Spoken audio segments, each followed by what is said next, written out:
Right now, on To the Point. California files its 72nd lawsuit against the Trump administration, the fight over vehicle emissions rules that could impact air quality. California's housing crisis could soon be in voters' hands, the push to put billions of dollars toward affordable housing on the November ballot. The battle for U.S. House District 6 heating up, one candidate's new challenge ahead of the November election. Pride is protest with a soundtrack. How Pride Month is being recognized at the state capitol. Good evening. Thank you for joining us on To the Point. I'm Becca Habiger. We have breaking news tonight of a shooting at the Chico branch of the Butte County Library. We're still gathering information, but we do know one person is in custody. We have no official word yet on any fatalities or injuries. Chico police say there is no ongoing threat, and we do have a crew heading to Chico, and we'll have updates throughout the evening on air and online. Well, California is suing the Trump administration again. This time, the lawsuit is over a move that could allow Congress to roll back some of the state's clean air rules for cars, trucks, and other engines. ABC 10's Jeannie Nguyen explains what's at stake. Well, Becca, this makes 72 lawsuits California has filed against the Trump administration. Attorney General Rob Bonta says the EPA is overstepping its authority and attempting to diminish the work the state has done to ensure clean air. The EPA argues it's following the law with affordability in mind for Californians. It would unravel the decades of progress California has made on combating climate change and improving air quality. Attorney General Rob Bonta is referring to the U.S. Environmental Protection Agency's latest decision to allow Congress to review 4 of California's emissions waivers. The waivers allow California to enforce vehicle and engine emissions standards. They cover programs including greenhouse gas limits for vehicles, advanced clean car rules, and emission standards for small off-road engines like leaf blowers and lawn equipment. Some of these standards have been in effect for more than 10 years. Our waivers have long been considered aren't subject to expedited congressional disapproval. Rules, however, are subject to expedited congressional disapproval. EPA reclassified these waivers as rules and submitted them to Congress for review. And that's the heart of the lawsuit. California argues the EPA illegally reclassified those waivers as federal rules, a move that could make it easier for Congress to repeal them under the Congressional Review Act. EPA does not have the legal authority to reclassify these waivers. Doing so violates the Administrative Procedure Act and goes beyond the scope of the EPA's authority as an agency. The EPA sees it differently. The agency says Congress should have the opportunity to review California's emissions policies and says it's focused on making sure vehicles remain affordable for consumers. These super regulations, if you will, hit us in the pocketbook. You know, they cost us in gas and fuel and having to purchase more expensive vehicles. Republican Congressman James Gallagher acknowledges that California has landmark clean air laws, but says affordability should be top of mind at this point. Are they more costly than they provide in benefit? And what are they doing to the everyday California consumer and the choices that they have? But the Coalition for Clean Air says if the EPA gets its way, it'll be more pollution in the state and costly for drivers. And we all know how expensive gasoline is now. So we should be looking for every way to use less gasoline, and California rules allow that. So they're actually very cost effective. And the EPA would not comment on this pending lawsuit, but a spokesperson says waivers of California rules have always been rules, and Congress hasn't been given the required opportunity under the Congressional Review Act to review these rules. Becca. Jeannie, thank you.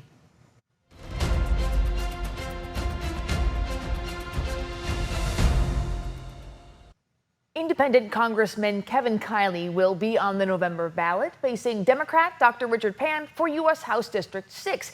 That includes West Sacramento, Natomas, and the I-80 corridor through Rockland. Now, today, Kiley held a news conference celebrating his primary win, touting his accomplishments, and throwing down a challenge for his opponent.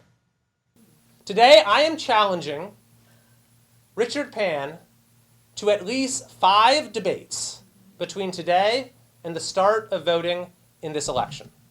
They will be held in the major communities of the newly created 6th District.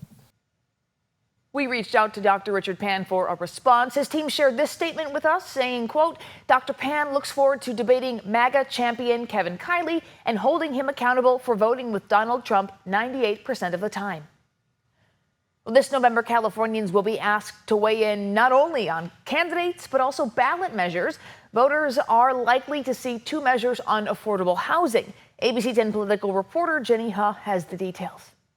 Let's build those shovel-ready units and get folks rooftops. Jumpstart over 40,000 units that are shovel-ready, ready to go today if they have the financing. Democrat State Senator Christopher Cabaldon and Assemblymember Buffy Wicks are co-authors of the Veterans and Affordable Housing Bond Act of 2026. Over the weekend, Senate and Assembly Democrats and Governor Newsom reached a three-party agreement to get the bond through the legislature and in front of voters on the November general election ballot. This essentially will serve our lowest income folks, our working class folks, many of whom are either experiencing homelessness or on the precipice of experiencing homelessness. The $11.25 billion bond has two components. The first, a $10 billion voter-approved general obligation bond, which will allow for the construction of shovel-ready affordable housing units statewide. A GO bond is similar to a mortgage. The state is borrowing to fund current needs and will pay back the $10 billion over 30 years with interest. Sometimes you have big chunks of expenditures that you have to finance over time. So this is totally normal. This is how we have financed housing and affordable housing. So the bond will be repaid by California over the next several decades. Taxpayer dollars will fund the bond. That's drawing opposition. With a record budget, why do we need to borrow more money? I'm the youngest member here in the legislature, and everybody wants to borrow from the future to do today, but we can't even do it today. Republican Assemblymember David Tongipaw, who serves as vice chair of the Assembly Budget Committee, says California needs to tighten its belt to better fund priorities like housing without accruing debt. The bond also has $1.25 billion for the CalVet Home Loan Program, which helps veterans and military families buy homes. But those are self-supporting revenue bonds, meaning mortgage payments participating Californians pay will be recirculated. Help the rest of Californians who depend on affordable housing in the state, or maybe they depend on a veteran's home loan from CalVet. Meantime, a separate, also self-supporting housing bond to help middle-class Californians with down payment has qualified for the November ballot. Cabaldon and Wicks say the two bonds are complementary. His initiative is really housing production for more middle income, missing middle housing, and ours is for more low income folks. Jenny Ha, ABC 10. The legislature is set to vote on the affordable housing bond Thursday. If it advances and is signed by Governor Newsom, it will appear on the November ballot. Then voters will get the final say. The summer break can mean a break from free school meals, but a local program is making sure kids still have access to breakfast and lunch.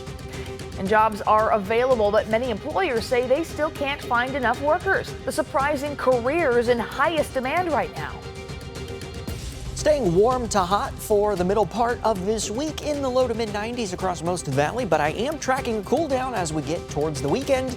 I've got the forecast after the break. But first, in other headlines tonight, nearly 100 firefighters are battling a large tire fire near Houston. The tire fire started this afternoon at a recycling facility. Firefighters believe the tires appear to be the primary source fueling the fire, making it especially difficult to put out. Fire crews are also dealing with extreme heat. I will resign as leader of the Labour Party. British Prime Minister Keir Starmer is stepping down as Prime Minister and will leave office within weeks. He says he has decided to hear what the Labour Party is saying, and they want him out. The UK will now have its 7th Prime Minister in 10 years. Soccer superstar Lionel Messi made history today, becoming the World Cup's all-time top scorer. Messi broke the record in the first half of Argentina's match against Austria. It came 30 minutes after he shocked fans by missing a penalty kick. Messi now has 18 goals all-time across 6 World Cup tournaments. Kids and teens can start receiving free breakfast and lunch at dozens of school sites across the Sacramento region.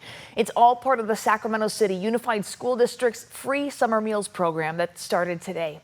It's for all children 18 and under, no paperwork necessary, and enrollment not required.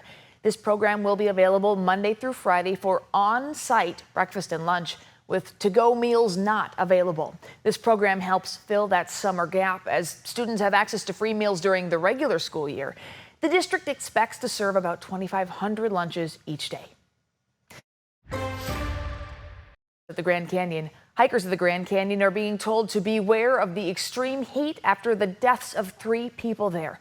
Temperatures at the bottom of the canyon are expected to be up to 110 degrees over the next few days. People are being urged not to hike to the bottom of the canyon in the middle of the day. Well, ABC 10 meteorologist Brendan Minchef joined us now. Brendan, it's amazing how quickly those hot temperatures can lead to heat-related illness, and talk about the heat that we've been seeing lately. Yeah, across the Southwest, easily into the triple digits. Thankfully, we're not talking about 100-degree heat here in Northern California. Redding hit 100 today, but in the capital region, we're not talking about triple digits. But look at some of these highs. Phoenix 109, 105 down in Tucson. Yuma 106, 105. Palm Springs and Las Vegas this afternoon. We will take our seasonal low to mid 90s. That's what we saw today. 90 in Sacramento, 94 in Stockton, 93 Modesto, 86 Placerville, 84 Truckee, 82 in Tahoe. Across the valley, it's about what you'd expect for late June. Tahoe, though, was 8 degrees warmer than normal. Right now, 86 in Sacramento, 89 Stockton, 92 Modesto, 86 in Jackson, 82 Truckee, and 78 in Tahoe. We've got a nice delta breeze, 15 miles per hour across most of the valley, closer to 30 miles per hour out through the Delta. Looking towards the Tower Bridge, 86 degrees, plenty of sunshine and winds out of the southwest at about 15 miles per hour. And temperatures will fall through the 70s and then the 60s. We'll start off in the 50s, mid 50s tomorrow morning. But I do want to have a quick note here on our sunset times. Yesterday was the longest day of the year, 14 hours and 51 minutes of daylight. But our sunset actually stays at 8:34 through the first couple days of July. However, our days do get shorter because our sunrise times actually start moving forward pretty quickly.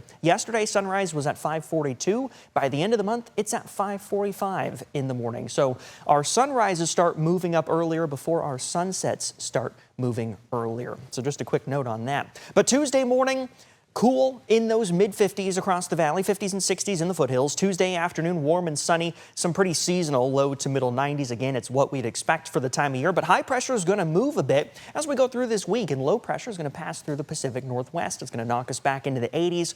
Early next week, though, I'll be watching for some north wind potential. Just kind of something we're watching right now, somewhere between Sunday and Tuesday. Depends entirely on the track of that low pressure system, but temperature-wise, seasonal the next few days, and then cooler than normal Friday, Saturday, and Sunday. Becca? That's a great forecast. Thanks, Brendan.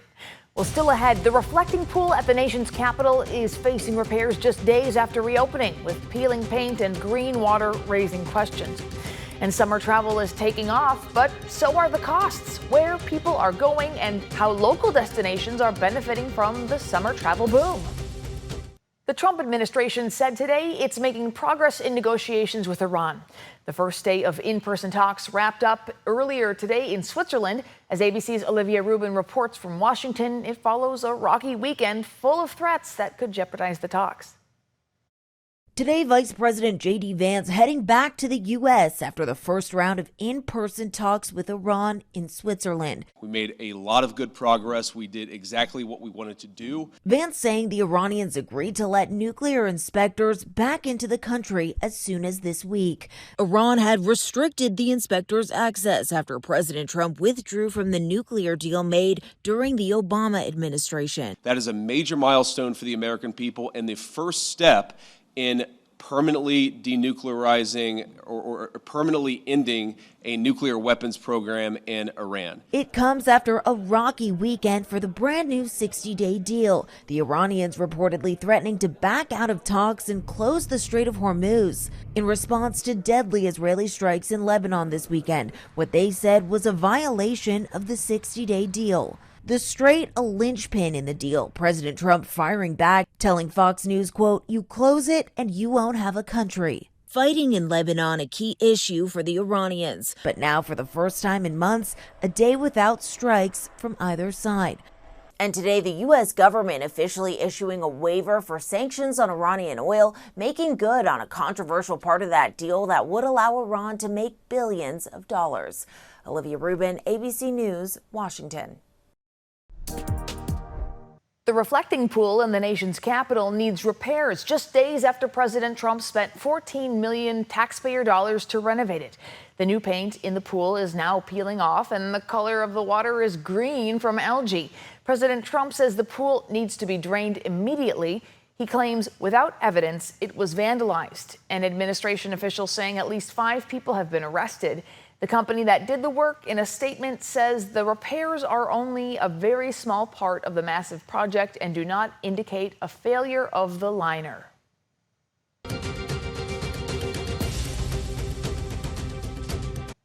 It's the first week of summer, and one of the busiest travel stretches of the year is already underway. AAA says a record number of Americans are expected to travel over the 4th of July holiday, even as the cost of summer getaways keeps climbing. More than 72 million Americans are expected to travel for Independence Day this year. That's the highest number AAA has ever projected for the holiday. But that demand is also pushing up prices. AAA says hotel costs are up about 25% compared to last year, while rental car prices have climbed roughly 10%. Even with those higher costs, many families are still making summer travel a priority. People aren't going to be happy about it, but I do believe they're still going to do it. They're still going to prioritize taking that trip rather than just staying home. To save money, more travelers are looking for alternatives like camping or road trips instead of hotels and flying. AAA says 85% of holiday travelers will drive to their destinations, and for local communities, those closer to home trips can help boost local tourism with attractions like the Placer County Fair, Westfield Galleria, parks, pools, and other low-cost activities drawing visitors throughout the summer. Well, recent federal data shows hiring is picking up in some industries, including healthcare and skilled trades. But even with those gains, long-term unemployment is at a 4.5-year high, and employers say some positions are still hard to fill. Michael Yoshida has more on the disconnect between hiring managers and job seekers. As hiring in the U.S. appears to be picking up, some employers are still struggling to fill open positions. There's a disconnect going on in the market right now. Indeed's Priya Rathod says new data from the company shows of the top 10 roles employers are recruiting hardest for right now, half are in healthcare, with nearly all the rest in skilled trades. What we're seeing is that a lot of the jobs that job seekers are looking for don't match up with the jobs that employers are having a hard time recruiting for. A mismatch, but Rathod says it doesn't have to be a deal breaker. Her advice for recent or upcoming graduates, stay flexible, especially in a world shaped by artificial intelligence, where human-based skills like critical thinking, communication, leadership, and adaptability are becoming more valuable across industries.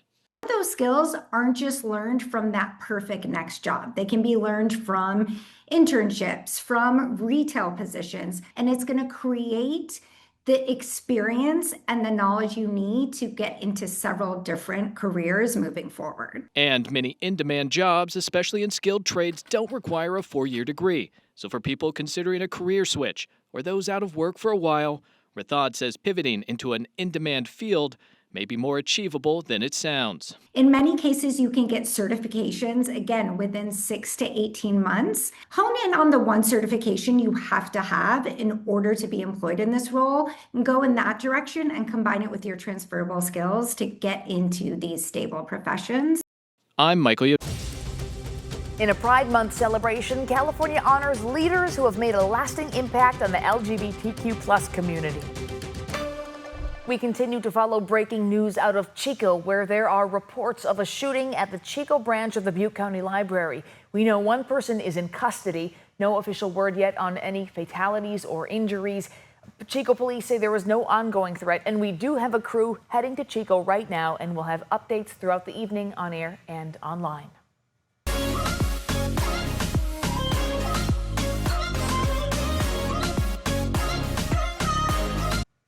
June is Pride Month, and every year the California Legislative LGBTQ Caucus recognizes exemplary leaders in the state's LGBTQ+ community. This year, the caucus named 15 honorees. Each one devoted countless amounts of time, effort, and love to not just their local communities, but to all LGBTQ+ people as a whole. This year, the community celebrates Pride through the resilient and revolutionary tradition of ballroom culture. Ballroom culture has shaped so much of the world around us without ever receiving the recognition it deserves. Today, we proudly elevate that recognition. Because while others try to erase us from all facets of public life, we are still here, we are still thriving, and we are still walking boldly forward together. Each honoree was recognized on the Assembly and Senate floors, followed by a reception at Ace of Spades. Well, thank you so much for watching and inviting us into your home. If you have something you think we should be looking into, please reach out to the team. You can email us at tothepoint@abc10.com. And just a reminder, we do have a crew heading to Chico for reports of a shooting at the Chico branch of the Butte County Library. At this point, police say there's no active threat and someone has been apprehended. Stay with us online and on air for more. For now, you can download the free ABC 10 streaming app to your TV to watch us on your time. Have a great and safe night. We'll see you back here at 11 for late news tonight.